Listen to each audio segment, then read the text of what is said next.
Logical பிரெயின்லேருந்து நமக்கு வரக்கூடிய கேள்வி என்னவா இருக்குது அப்படின்னு பார்த்தா, தேவி அவ்வளோ ஒரு கருணை மிகுந்தவங்களாக இருக்கிறாங்க. அவங்களுடைய கருணையே வடிவமானவங்களாக இருக்கிறாங்க அப்படின்னு இருக்கும் பொழுது, அவங்க நம்ம கூட ஏன் ஒரு முழுமையான தொடர்பு இல்லாமல் உபாசனைகள்லாம் செஞ்சு தான் அவங்கள நம்ம உணர வேண்டி இருக்குது அப்படின்னா, அவங்களுடைய கருணைங்கிறது முழுமையானதா அப்படிங்கிற ஒரு கேள்விக்குள்ள முதல்ல நம்ம போக வேண்டியது. அடிப்படையாக நம்ம பார்த்தோம்னா, தேவியுடைய கருணை இருக்கிறதுனால தான் முதல்ல நம்மளுக்கு இப்படி உபாசனை இருக்குது அப்படிங்கிறத பற்றியே நமக்குள்ள ஒரு தெளிவு வருதுங்கிறத நம்ம தெரிஞ்சுக்கணும். இல்லைன்னா இதை பற்றின ஒரு அறிவே நமக்கு கொடுக்காம அவங்க போயிருந்தாங்கன்னா கூட நமக்கு ஒரு பெரும் இழப்பாகத்தான் நம்மளுடைய பிறப்புங்கிறது போயிடும். அப்படி இருக்கும் பொழுது ஒரு தேவியுடைய கருணை அதில் இருக்குங்கிறத நம்ம மறுக்க முடியாது. ஒவ்வொரு மனிதனும் பிறக்கும்போது அவனுடைய 5 புலன்கள் அப்படிங்கிறது அவனுடைய கர்மத்தின் வசத்தினாலும் மாயையின் வசத்தினாலும் முழுமையான தன்மையாக என்ன ஆகுது அப்படின்னு கேட்டிங்கன்னா, தன்னுடைய செயல்பாடுகளை வெளிநோக்கி பயணிக்கக்கூடிய தன்மைக்குள்ளே வந்துடும். அவங்க வெளிநோக்கி பயணிக்க தேவி அந்த ஒரு அனுபவங்களை எல்லாம் அவங்களுக்கு வழங்கி அவங்க முழுமையான ஒரு ஆன்மாவுடைய திருப்தி அடையிறதுக்காக தான் தேவி அந்த கருணையாக அப்படிப்பட்ட ஒரு உலகத்தை அவங்க படைக்கிறாங்க. தேவி படைக்கப்பட்ட அந்த உலகம் எதுக்காக உருவாக்கப்பட்டிருக்கு, தேவி தனக்குள்ளேயே அனைத்தையும் வச்சிருந்திருக்கலாமே அப்படின்னு பார்க்கும்போது, தனக்குள்ளே இருந்து வெளிப்படக்கூடிய அந்த ஜெகன்மாதாவாக இருந்து வெளிப்படக்கூடிய அந்த உயிர்கள் தன்னுடைய ஆன்மாவை பரிபூர்ணமான அனுபவத்தில் லயிச்சிருக்கணும் அப்படிங்கிறது தான் அவங்களுடைய நோக்கமாக இருக்குது. அந்த ஒரு முழுமையான தன்மைக்காக இந்த பெரிய பிரபஞ்சத்தையும் உலகத்தையும் படைத்து அனுபவங்களெல்லாம் நமக்கு கொடுத்துக்கிட்டு இருக்காங்க. அப்போ நம்ம கர்மாவின் வசத்தாலும் மாயையின் வசத்தாலும் அது ரெண்டுமே தேவியுடைய சுரூபமாக இருக்கிறதுனால தான் அவங்க நமக்கு ஒரு காளியின் வடிவமாக கர்மாவாகவும் மாயையின் வடிவமாக மாயா தேவியாகவும் இருந்து அனுபவங்களெல்லாம் பெறுறதுக்கு நம்மளை ஊக்குவிக்கிறாங்க அப்படிங்கிறத நம்ம தெரிஞ்சுக்கணும். அதனால் உலக அனுபவங்களை பெறுறதுக்கும் தேவியுடைய கருணை தான். அப்போ என்றைக்காவது ஒரு நாள் இந்த உலகத்துடைய அறிவு ஏன் நமக்கு வருது, இந்த அனுபவங்கள் எங்கிருந்து வருது, இதையெல்லாம் உருவாக்கினவங்க யார் அப்படிங்கிற ஒரு கேள்வி உங்களுக்குள்ளே இந்த கர்ம வினைகள்லாம் நமக்கு ஏன் இருக்குது, இந்த மாயை சூழலுக்குள்ளே நம்ம ஏன் இருக்கிறோம், இதெல்லாம் உருவாக்கினவங்க யார் அப்படிங்கிற கேள்வி உங்களுக்குள்ளே வந்துச்சுன்னா, அப்படிப்பட்ட ஒரு தன்மையில் ஒரு தேடுதல் இருக்கக்கூடிய உங்களுக்கு தான் இந்த உபாசனை தேவைப்படுது அப்படின்னு சொல்லலாம். அப்போ அந்த தேவி தான் நம்மளுக்கு இந்த முழுமையான அனுபவங்களை கொடுத்து நம்மளை ஆட்கொண்டிருக்கிறாங்க. நம்ம அவங்களுக்குள்ளே தான் இயங்கிக்கிட்டு இருக்கிறோம், அவங்க இல்லாமல் எதுவும் நெருங்க முடியாது அப்படிங்கிறது தான் நம்ம முழுமையாக தெரிஞ்சிக்க வேண்டிய ஒரு விஷயம். அப்போ அந்த தேவியின் சொரூபமாக இருக்கக்கூடிய தன்மையை தேவி நமக்குள்ளே கலந்துருக்கிறாங்க. ஆனால் தேவி எங்கே இருக்கிறாங்க, தேவியுடைய தன்மை எங்கெல்லாம் வியாபிச்சிருக்குது, அந்த மகா மாயைங்கிறவங்களுடைய அந்த அற்புதங்கள் என்ன அப்படிங்கிறத நீங்கள் உணர்றதுக்கு நமக்கு இந்த உபாசனை அப்படிங்கிறதுக்குள்ளே நம்ம போக வேண்டியது. அப்போ அந்த 5 புலன்களையும் வெளிப்புறமாக பயணித்து அந்த அனுபவங்களை எல்லாம் பெற்று ஆன்மா திருப்தி அடைகிறத நோக்கி போகும் பொழுது அந்த ஆன்ம திருப்தி அடைஞ்சதுக்கப்புறம் நமக்கு கிடைக்கக்கூடிய கேள்வி, இந்த அனுபவங்கள் எங்கிருந்து வந்தது, யாரால் உருவாக்கப்பட்டது அப்படின்னு நம்ம பார்க்கும்போது அதுக்கான முழுமையான விடையாக இருக்கக்கூடியது தான் தேவி அப்படின்னு நம்ம தெரிஞ்சுக்கலாம். அப்போ அந்த தேவி நமக்கு கொடுக்கக்கூடிய அந்த பேரறிவு தான் உபதேசமாக நமக்கு அவங்களே நமக்காக கொடுக்கப்பட்ட அந்த உபதேசத்தை தான் நம்ம உபாசனா அப்படின்னு நம்ம சொல்கிறோம். தேவிக்கு பக்கத்தில் உட்கார்ந்து அவங்கள முற்றிலும் உணரக்கூடியதாக இருக்குது. தேவியை பிரார்த்தனை செஞ்சு தேவியோட அருளை பெறுறது அப்படிங்கிறது எப்பொழுதுமே நம்மளுக்கு கிடைக்கக்கூடிய விஷயம். ஏன்னா அவங்க தாயாக இருந்து கருணையாக இருந்து நம்மளுக்கு எல்லா விதத்துலேயும் அந்த கருணை மிகுந்த அந்த ஆசிகளை கொடுத்துக்கிட்டே இருக்கிறாங்க. அப்போ நம்ம அவங்கள பிரார்த்தனை செஞ்சாலே நம்மளுக்கு கிடைக்க வேண்டிய எல்லா விதமான அருளும் கிடைக்குது. ஆனால் உபாசனை அப்படிங்கிறது நம்ம 5 புலனாலையும் அவங்கள உணர்ந்து அவங்கள கொண்டாடி அவங்களோடையே நம்ம கலந்து நிற்கக்கூடிய அந்த தன்மையை தான் உபாசனை அப்படிங்கிறது நம்மளுக்கு வழிகாட்டுது அப்படிங்கிறத நம்ம தெரிஞ்சுக்கணும். அதனால் கருணை மிகுந்த அந்த தேவியோடைய முழு அருள் தான் நம்மளுக்கு இந்த உபாசனைங்கிற அறிவையே நமக்கு கொடுத்துருக்கு. அப்படிங்கிறதுனால அவங்க தான் அந்த ஞானமாகவும் ஞானத்தின் காரணமாகவும் இருக்கிறாங்க அப்படிங்கிறதையும் நம்ம முழுமையாக தெரிஞ்சுக்கணும். இது அடிப்படையாக நம்ம தெரிஞ்சுக்க வேண்டிய இந்த உபாசனையை நமக்கு தேவியின் கருணையால் இருக்குது அப்படிங்கிறத தெரிஞ்சுக்கிட்டாலே நமக்கு போகும். அடுத்தது குருவுக்கு அவசியம் இந்த உபாசனை செய்யும் பொழுது இருக்குதா அப்படிங்கிறது. ஒரு குருவை நம்ம தேடி அந்த குருவை அடைஞ்சு அவங்க கிட்டேருந்து உபாசனையை நம்ம வாங்க வேண்டியிருக்கா, அல்லது அந்த ஆன்மீக ரீதியான வழிகாட்டுதலை வாங்க வேண்டியிருக்கு. தேவி இருக்கிறாங்க, நம்ம இருக்கிறோம். அப்போ தேவியும் நம்மளும் இருக்கும்போது நமக்கு எதுக்கு இந்த நடுவில் ஒரு குருவுடைய அவசியம் அப்படிங்கிற ஒரு கேள்வி பெரும்பான்மையாக இருக்குது. அப்போ குருவுடைய அவசியம் இங்கே என்ன அப்படிங்கிறத பற்றி நம்ம இங்கே பேசலாம். குருவுடைய அவசியம் என்ன அப்படிங்கிறதுக்கு பேசுகிறதுக்கு முன்னாடி இந்த மகாவித்யாவை முதல்ல இதை செயல்படுத்தினவங்க, அந்த மகாவித்யாவை இப்படியெல்லாம் செயல்படுத்தலாம், இதெல்லாம் அதோடைய கட்டமைப்பு அப்படிங்கிறத உருவாக்கினவங்க யார் அப்படின்னு பார்த்தீங்கன்னா, ஒரு பெரிய குருவாக யாரோ ஒரு நபருடைய பெயர் நம்ம சொல்ல வேண்டிய அவசியம் இல்லை.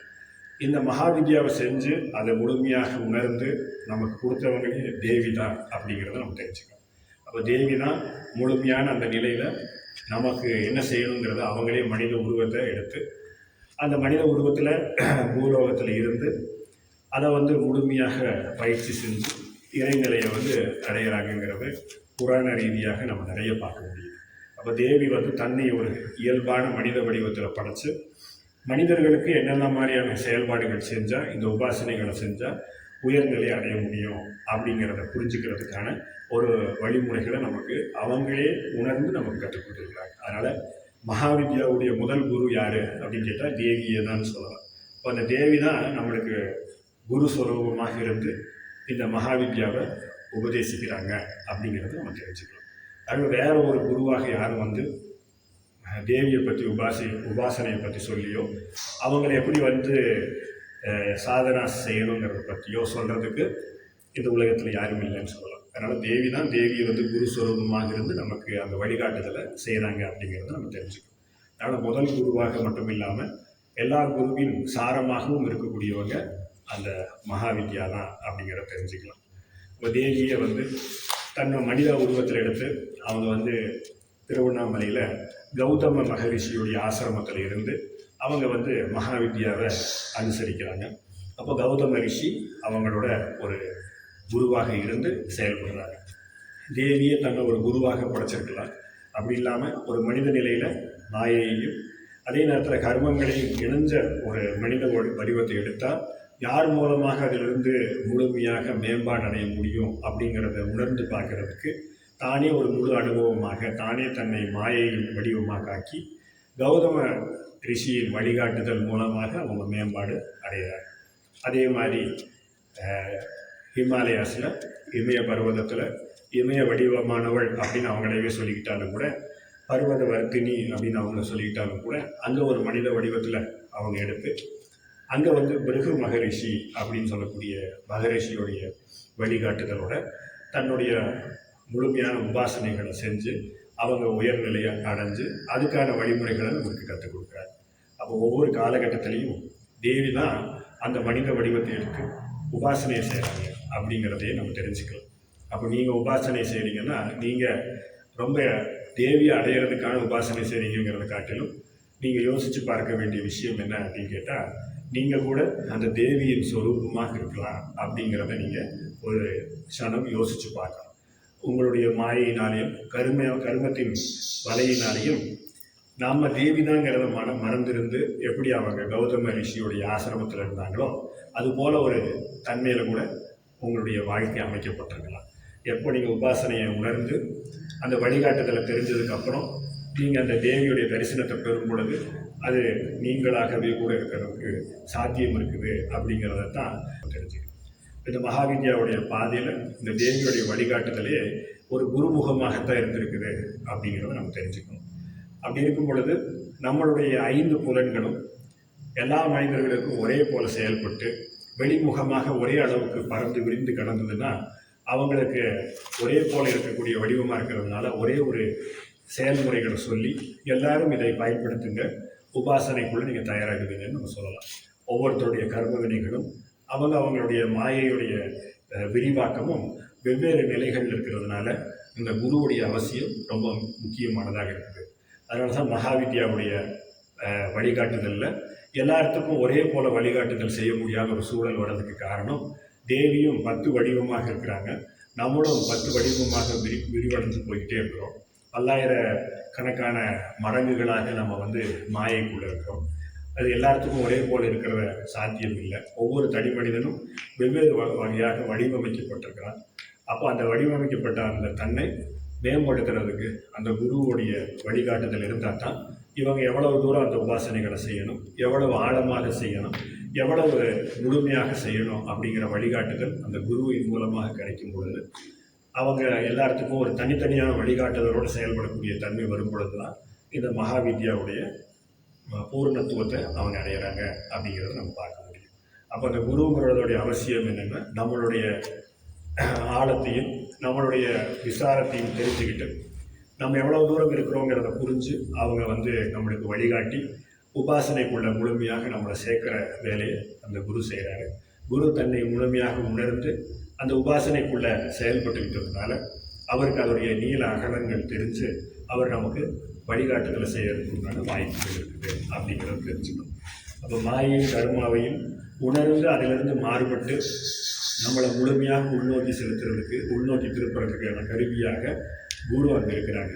அந்த குருவின் வடிவமாக, குருவின் வழிகாட்டுதலாக, குரு என்ன செய்யணுங்கிற வழிகாட்டுதலை உருவாக்கின அந்த முதல் குருவாகவே அந்த ஜெகன்மாதா இருக்கிறதுனால இந்த மகாவித்யாவுடைய முதல் குருவாகவும் எல்லா குருவின் சாரமாகவும் இருக்கக்கூடியவங்க தான் அந்த தேவி.